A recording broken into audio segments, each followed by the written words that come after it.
Il m'a quittée pendant ma chimio, alors je l'ai mis à la porte le jour où j'ai guéri. Le jour où j'ai appris que j'avais un cancer, il faisait gris. Le genre de gris qui colle à la peau, qui s'insinue dans les os. Et ce n'était que le début. J'étais assise dans ce cabinet stérile. Le médecin parlait doucement, trop doucement, comme s'il enveloppait le mot cancer dans du coton. Mon cœur battait si fort que je n'entendais plus que mon propre souffle. Mais je n'étais pas seule, il était là, mon mari, enfin, physiquement. Il n'a pas pleuré, il n'a pas serré ma main, il a juste demandé « C'est grave, docteur ?» Et même cette question sonnait vide, presque mécanique. On est rentré en silence. Il n'a pas parlé pendant tout le trajet, moi non plus. Je crois que j'espérais encore un mot, une étreinte, un « je suis là », mais rien. Le soir, il m'a servi une soupe froide, puis il est monté se coucher avant moi, sans un mot, comme si la maladie m'avait déjà rendu invisible. Les jours suivants, il devenait de plus en plus absent. Il passait ses soirées au téléphone, prétextait des réunions tardives, sortait prendre l'air. Et moi, je commençais mes rendez-vous, les analyses, les examens, les prises de sang, chaque fois seul. Il avait des contraintes. J'ai tenté de lui parler, une fois, deux, je lui ai dit « J'ai peur ». Il m'a répondu « Moi aussi ». Mais dans sa bouche, ça voulait dire « J'ai peur de devoir rester ». Puis, un matin, il n'était plus là, plus de brosse à dents, plus de chemise.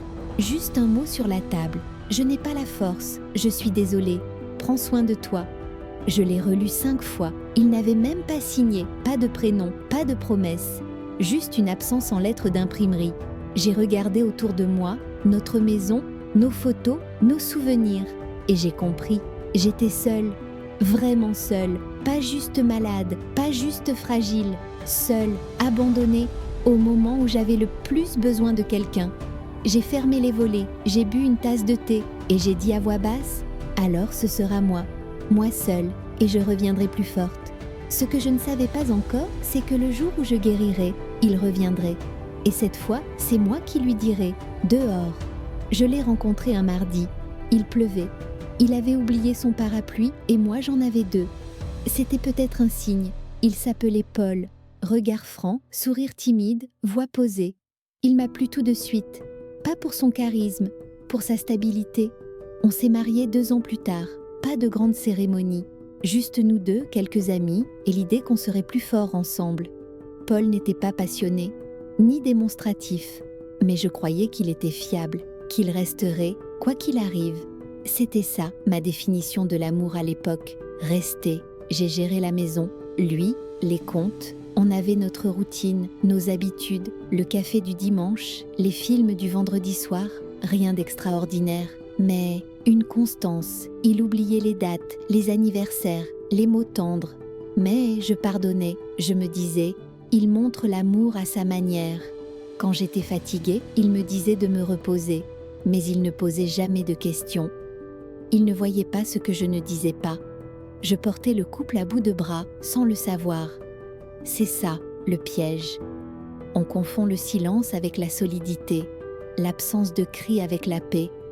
Avec le temps, je me suis effacée, sans m'en rendre compte. J'ai cessé de rêver à plus. J'ai accepté ce que j'avais, parce que c'était déjà mieux que rien. Il ne m'a jamais trompée, pas que je sache. Mais il n'était pas là, pas vraiment. Même avant le cancer, il s'était déjà éloigné. Je me suis souvent dit, il est fatigué, stressé, préoccupé. Je trouvais toujours des excuses, pour lui, pour moi, pour éviter de regarder en face. On n'avait pas d'enfant, ce n'était pas un choix, juste la vie. Et je pense qu'au fond, ça l'arrangeait. Il n'aurait pas eu la patience pour plus, mais moi je croyais encore à nous, à demain, à cette promesse silencieuse qu'on s'était faite en échangeant nos clés. Rester, toujours, jusqu'au jour où ma santé a vacillé. Et là, j'ai vu à quelle vitesse, toujours, pouvait devenir « je n'ai pas la force ». C'est fou comme une maladie ne révèle pas les gens. Elle les démasque. Tout a commencé par une fatigue persistante. Je me sentais lourde, lente, essoufflée pour rien. Je mettais ça sur le compte de l'âge, du stress, de la météo. Un jour, j'ai découvert une masse sous ma poitrine, petite, dure, immobile. Mon sang s'est glacé, mais j'ai souri à Paul. Je vais faire un petit contrôle. L'examen a été rapide, trop rapide. Le regard du médecin trop sérieux, et puis la phrase est tombée « Nous avons détecté une tumeur maligne ». Maligne, quel mot ironique. Je me suis figée, mes mains tremblaient, mon souffle s'est coupé. Et Paul, il regardait le sol, il n'a même pas levé la tête. Sur le chemin du retour, je lui ai demandé « Tu veux qu'on en parle ?» Il a répondu « On verra. Demain. » Mais demain, il est rentré tard, sans fleurs, sans questions. Les premiers jours ont été flous. Rendez-vous, analyse, spécialiste, tout allait vite, sauf lui. Lui, il ralentissait, s'éloignait. Il me déposait devant l'hôpital et repartait aussitôt. Je dois bosser, je n'aime pas les hôpitaux. Tu comprends? Non, non, je ne comprenais pas. Moi, je comprenais le cancer, la peur, la douleur, mais pas sa fuite, pas son vide. Il a arrêté de m'accompagner aux consultations. Puis, il a commencé à dormir dans le salon. Pour que tu te reposes mieux. Mais je savais que c'était pour s'éloigner de mon corps abîmé. J'ai commencé à noter ses absences. Les soirs où il travaillait tard. Les week-ends où il devait voir sa sœur. Les messages froids. Les silences prolongés. J'ai fouillé. Pas dans son téléphone, dans mon intuition. Et j'y ai trouvé une vérité que je refusais d'accepter. Il attendait que je parte. Il espérait que je renonce. Un jour, il a laissé échapper. Tu sais, parfois je me demande si c'est la peine de se battre autant. Il parlait de moi, de ma maladie, et il ne voyait même pas l'horreur de ces mots. J'ai pleuré, une nuit entière. Pas à cause du cancer, à cause de lui, parce qu'il était encore plus toxique que la maladie. Et pourtant, je l'aimais encore. Assez pour espérer un changement. Une main tendue, un geste, mais ce qui est vide reste vide. Ce n'est pas le cancer qui m'a fait tomber, c'est son absence pendant le combat. Et c'est ça, le vrai abandon. Ce matin-là, j'ai su qu'il ne reviendrait pas. Pas parce qu'il l'avait dit, mais parce que tout avait disparu. Ses chaussures, sa montre, son odeur dans la salle de bain. Il avait tout pris, sauf moi. Il avait laissé le frigo vide et le lit froid. Il n'avait même pas refermé les rideaux. Sur la table, un mot écrit à la hâte. « Je ne peux pas, je suis désolée, tu vas t'en sortir. » Pas de signature, pas de regard, pas d'adieu.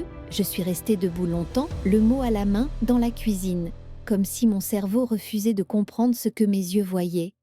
Le téléphone a sonné. C'était l'hôpital pour confirmer ma chimio. J'ai dit oui. Une voix ferme. Une voix que je ne reconnaissais pas comme la mienne. Puis, j'ai raccroché. Et j'ai pleuré. Pas un sanglot. Une pluie muette. Comme un robinet qu'on n'arrive plus à fermer. J'ai passé 3 jours sans parler à personne. Je mangeais peu. Je dormais mal. Je pensais à lui, à moi, à ce vide immense qu'il avait laissé. Le pire, ce n'était pas la douleur physique, c'était de se dire « Il m'a abandonnée quand j'étais faible, il a fui quand j'avais besoin. » Je me suis sentie comme un meuble oublié dans une maison vide, inutile, lourde, transparente. J'ai voulu appeler quelqu'un, une amie, une cousine, mais je ne savais même pas quoi dire. Salut, il m'a laissé pendant que je mourais un peu plus chaque jour. Les jours ont passé, je notais les visites à l'hôpital sur un calendrier. C'était tout ce qui me restait d'organisation dans ce chaos. Un infirmier m'a regardé un jour et m'a dit « Vous venez toujours seul ?» J'ai hoché la tête. Il m'a pris la main et c'est là que j'ai compris que j'étais vivante malgré tout. À partir de ce jour, j'ai commencé à écrire, dans un carnet, 1 ligne par jour. Tu tiens, tu résistes, tu es encore là. Je n'ai plus attendu qu'il revienne, ni qu'il s'excuse, ni qu'il souffre. J'ai juste commencé à avancer, 1 centimètre après l'autre, et chaque centimètre gagné était une victoire contre lui, contre l'abandon, contre l'idée que j'étais finie. Le traitement a commencé, les piqûres, les nausées, les vertiges. Chaque séance me vidait un peu plus, mais j'y allais, seule. Je ne parlais pas beaucoup, je regardais les autres patients. Certains venaient en couple, en famille. Moi, j'avais ma veste et mon carnet. Une infirmière m'a appelée « Madame Courage ». J'ai souri faiblement. Je ne me sentais pas courageuse, juste en vie malgré tout. À l'hôpital, j'ai rencontré Lucie. Elle avait 27 ans, un cancer rare. Elle venait seule aussi. On s'est assises côte à côte sans se parler. Mais on se comprenait. Un jour, elle m'a offert un bracelet tissé. pour te porter chance. Je l'ai encore. Il me rappelle que la tendresse peut venir d'inconnus quand les proches disparaissent. Je n'ai jamais reçu un message de Paul, pas une carte, pas un appel. Il avait disparu comme un voleur, mais ce qu'il m'avait volé, je commençais à le reprendre. Les mois passaient, j'ai perdu mes cheveux, mon appétit, mais j'ai gardé mon journal. Chaque page était une preuve que je survivais. Je notais les bonnes nouvelles, une prise de sang stable, un médecin qui disait « régression », une journée sans douleur. Un voisin m'a proposé un jour de m'emmener à l'hôpital. Je ne savais même pas qu'il connaissait mon prénom. J'ai accepté. La solitude s'effritait. Le soir, je buvais une tisane devant la fenêtre. Je regardais la lumière de la rue et je murmurais « Tu vas t'en sortir, avec ou sans lui ». J'ai appris à me faire à manger de nouveau, à marcher un peu, à sentir le soleil sur mon visage sans penser à la mort. Mon corps était faible, mais mon esprit devenait tranchant, lucide. Je n'attendais plus rien de personne et c'est là que j'ai commencé à guérir. Il y a eu des rechutes, des jours sans force, mais jamais sans volonté. Je me suis vue et je me suis reconnue, une femme en train de renaître. Je me suis promis que si je m'en sortais, je ne retournerais jamais en arrière. Je ne supplierai plus personne de m'aimer. Et cette promesse, c'est elle qui m'a tenue, plus que les médicaments, plus que les soins, parce que c'était la première que je me faisais à moi-même.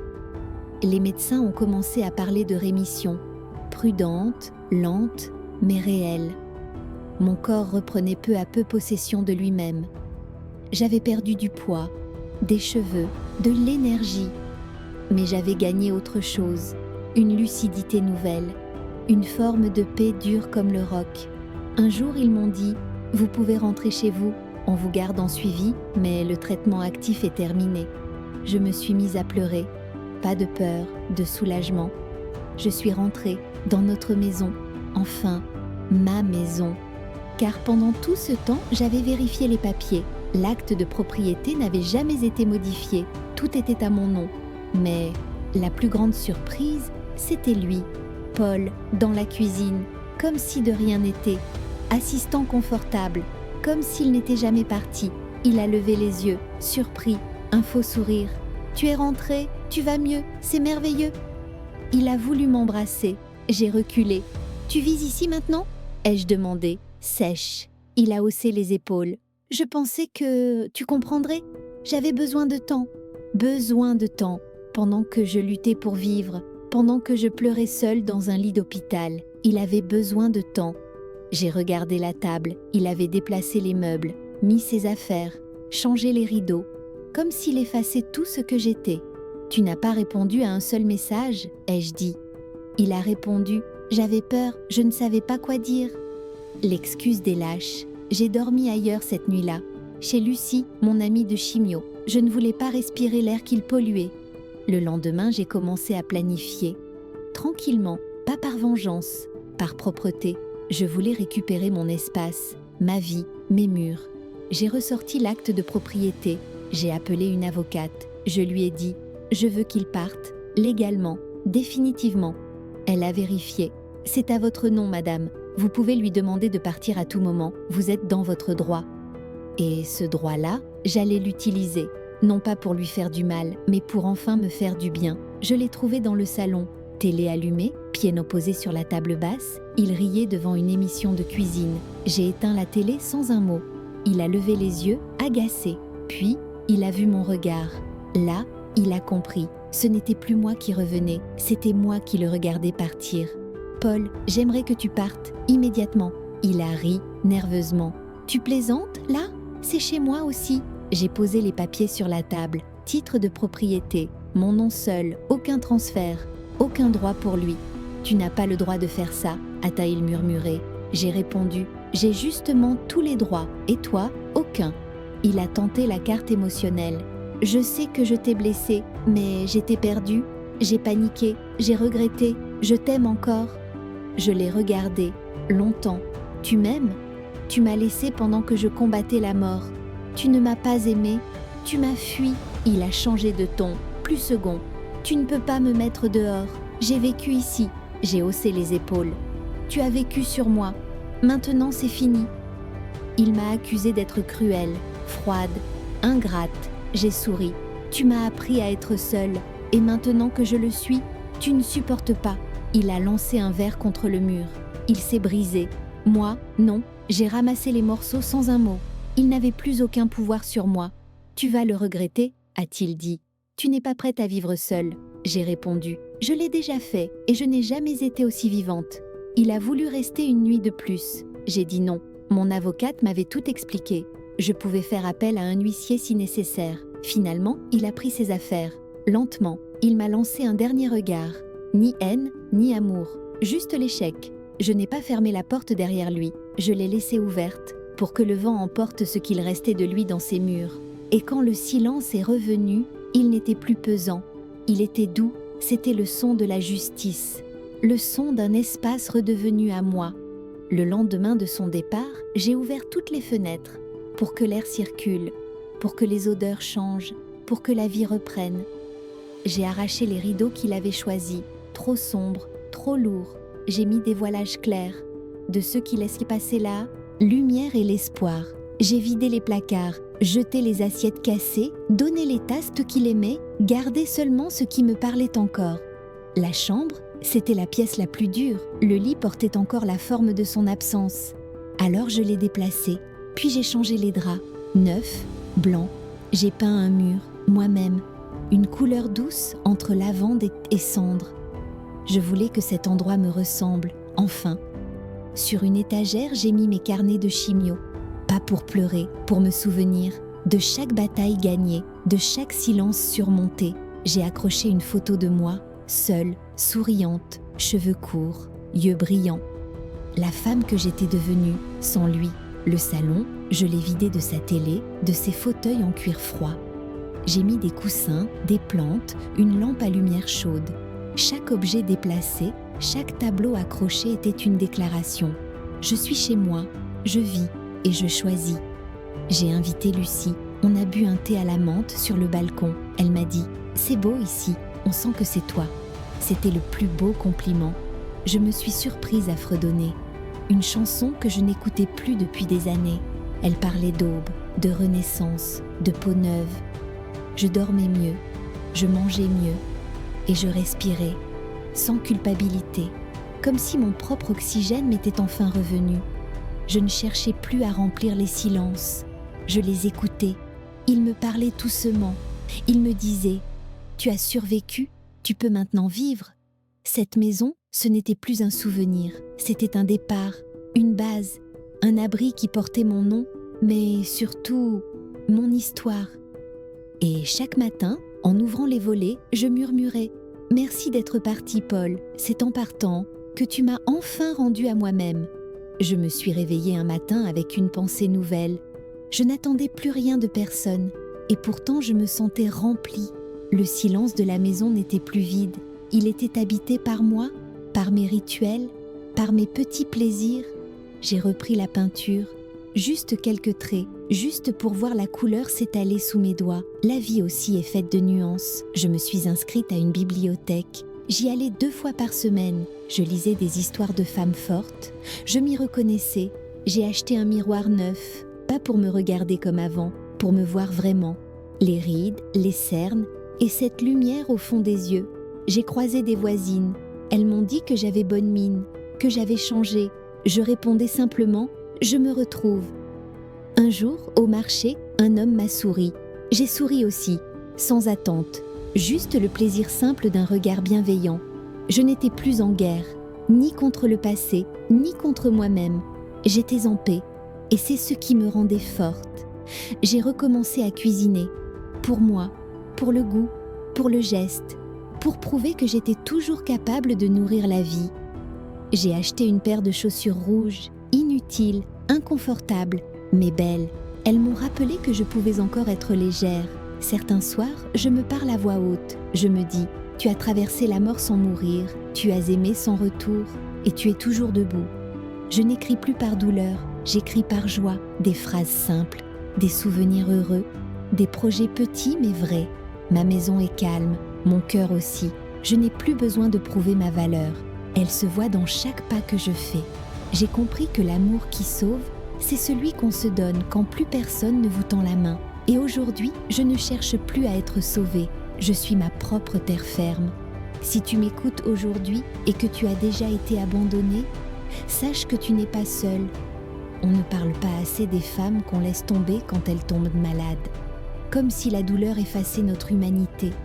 J'ai cru, un temps, que c'était ma faute, que j'avais trop demandé, trop espéré, trop existé. Mais non, je n'ai rien fait de mal, j'ai juste été humaine. Et lui, il a été ce que beaucoup sont, lâche, silencieux, inutile quand le vent souffle fort. Mais le pire n'est pas d'être abandonné, le pire, c'est de croire qu'on ne vaut plus rien à cause de ça. Alors écoute-moi bien, tu vaux tout, même dans la maladie, même dans le chaos, même quand personne ne reste. Tu n'as pas besoin d'un homme pour te valider, tu n'as pas besoin d'une main pour avancer. Tu as déjà 2 jambes et un cœur énorme. Si tu es en train de souffrir, de lutter, de pleurer dans une chambre où personne ne vient, respire, tu vis. Et ça, c'est déjà une victoire. Ne laisse jamais quelqu'un t'apprendre que tu es remplaçable, surtout pas celui qui t'a connu vulnérable. Ce n'est pas toi le problème, ce sont ceux qui n'ont pas su voir ta lumière quand elle vacillait. Et si tu t'en sors, ou même si tu es encore en chemin, promets-toi une chose, ne laisse jamais la peur te faire taire. Aujourd'hui, je vis. Je ne suis pas parfaite, je ne suis pas toujours forte, mais je suis... là, entière.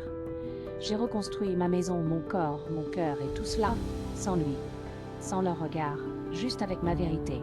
Alors si tu cherches un signe, le voilà. Tu peux guérir, tu peux recommencer, tu peux devenir encore plus toi. Et surtout, n'oublie jamais, celle qui se relève est toujours plus puissante que celle qu'on a fait tomber.